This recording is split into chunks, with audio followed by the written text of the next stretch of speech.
ایک پردیسی جس کی لاش جو ہے وہ 2 دن تک کمرے میں پڑی رہی، اور اس کے بعد جب پتہ چلا تو اس کے گھر والوں سے رابطہ کیا گیا تو اس کے گھر والوں میں سے کسی نے 7 دن تک فون نہیں اٹھایا۔ السلام علیکم، کیسے ہیں جی آپ لوگ؟ میں ہوں آپ کے ساتھ عدنان، اور ہمارے بہت سے پردیسی بھائی جو ہیں وہ باہر جاتے ہیں کام کرنے کے لیے، اور ان سے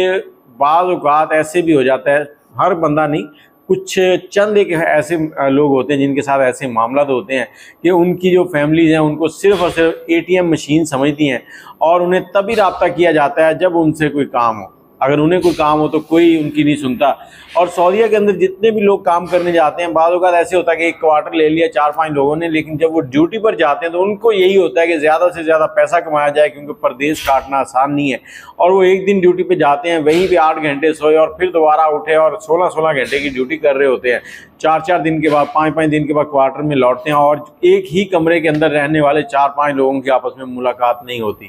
اور یہ نوجوان اپنی ڈیوٹی سے واپس آیا، کمرہ خالی تھا، کمرہ کھول کر اندر گیا، پانی پینے لگا ہے، ایک دم درد ہوئی ہے سینے میں، اور اس کو ہارٹ اٹیک آیا اور وہیں گر گیا۔ وہیں گرا ہے تو اس کی ڈیتھ ہو گئی، اور اس کمرے میں وہ 2 دن تک پڑا رہا۔ 2 دن کے بعد اسی کمرے میں رہنے والا دوسرا لڑکا جب آیا تو اس نے دیکھا کہ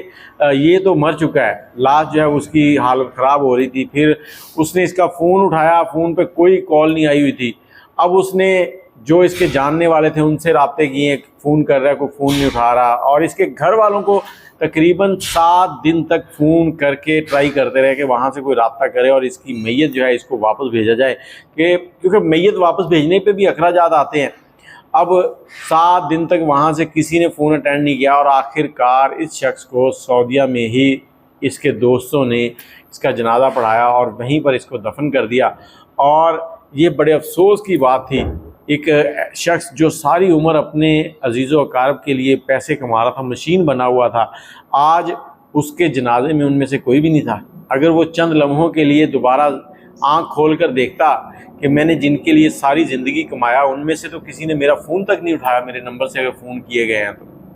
تو یہ اس نوجوان کے ساتھ ہوا ہے۔ اور آپ لوگوں سے میں یہی کہنا چاہتا ہوں کہ اپنے چاہنے والے جتنے بھی آپ کے ملک سے باہر ہیں یا گھر سے باہر ہیں، کسی دوسرے شہر میں ہیں، ان سے روزانہ ایک بار ضرور رابطہ کیا کریں، تاکہ ان کی خیر خبر رہے، ان کو کوئی پریشانی ہے اس کو پوچھیں۔